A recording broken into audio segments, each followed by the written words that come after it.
आज आपण हिरव्या मिरचीचा ठेचा बनवणार आहोत। मस्तपैकी छान असा तुम्ही पाहू शकता किती असं छान असा आपला हिरव्या मिरचीचा ठेचा तयार झालेला आहे।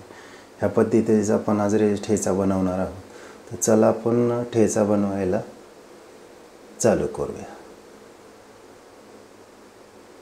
नमस्कार, आनंद किचन रेसिपी चॅनलमध्ये सर्वांचं स्वागत आहे। मी आज तुमच्यासाठी खास अशी हिरव्या मिरचीचा ठेचा ही रेसिपी घेऊन आलेलो आहे।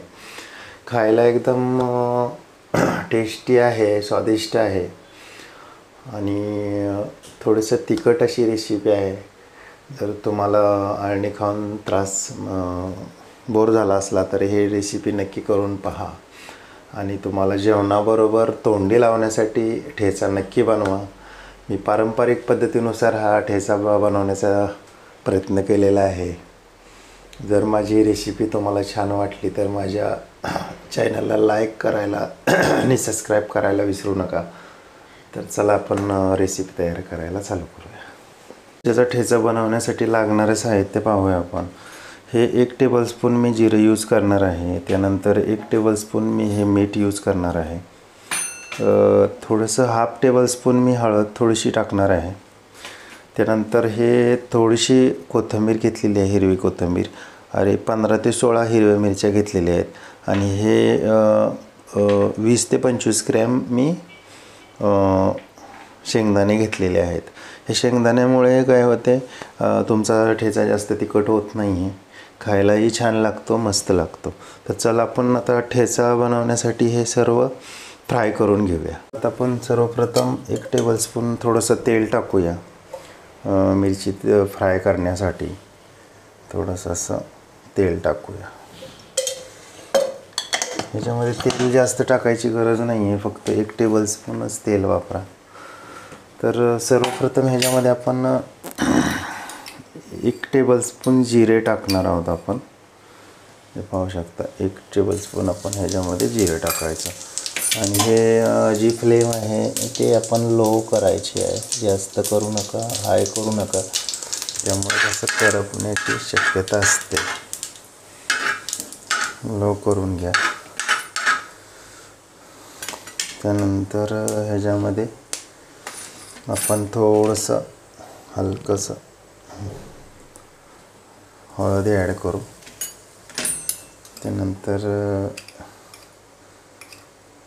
1 टेबलस्पून आपण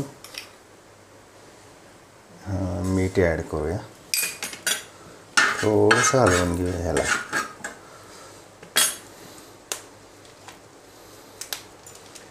त्यानंतर आपण ह्याच्यामध्ये हिरवी मिरची आणि शेंगदाणे थोडंसं हलकं भाजण्यासाठी ॲड करूया। हे सोबतच आपण फ्राय करून घेऊ। आणि फ्लेम मी लो केलेली आहे।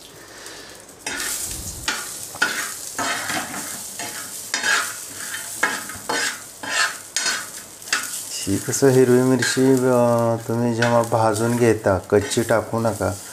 कच्ची हिरवी मिरची जास्त तिखट लागते आणि भाजल्यानंतर थोडंसं तिखट त्याचं कमी होतं, त्यामुळं आपण हे सर्व भाजून घेऊया। शेंगदाणे आणि हिरवी मिरची आणि जे आपण सर्व हे टाकलेलं आहे, हळद टाकलेली आहे, जिरे टाकलेले आहे, ते सर्व आपण फ्राय करून घेऊ।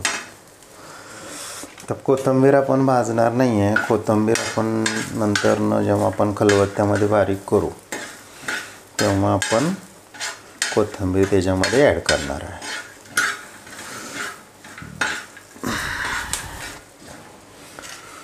ही जी रेसिपी आहे ही पारंपरिक पद्धतीनुसार चालत आलेली आहे, कारण शेतकरी कुटुंबामध्ये ही जास्त रेसिपी केली जाते, कारण ही रेसिपी झटपट बनते, ह्याला वेळ लागत नाही आणि तुम्ही ज्वारीच्या भाकरीसोबत, बाजरीच्या भाकरीसोबत, नाचणीच्या भाकरीसोबत, चपातीसोबत ही खाऊ शकता।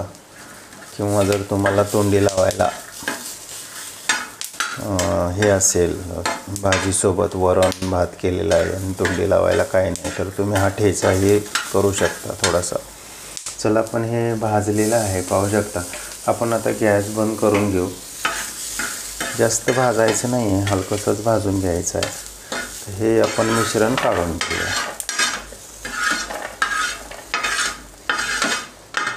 हे पाहू शकता की अशी छान असं हिरव्या मिरच्या ठेच्यासाठी आपण भाजून फ्राय करून घेतलेलं आहे.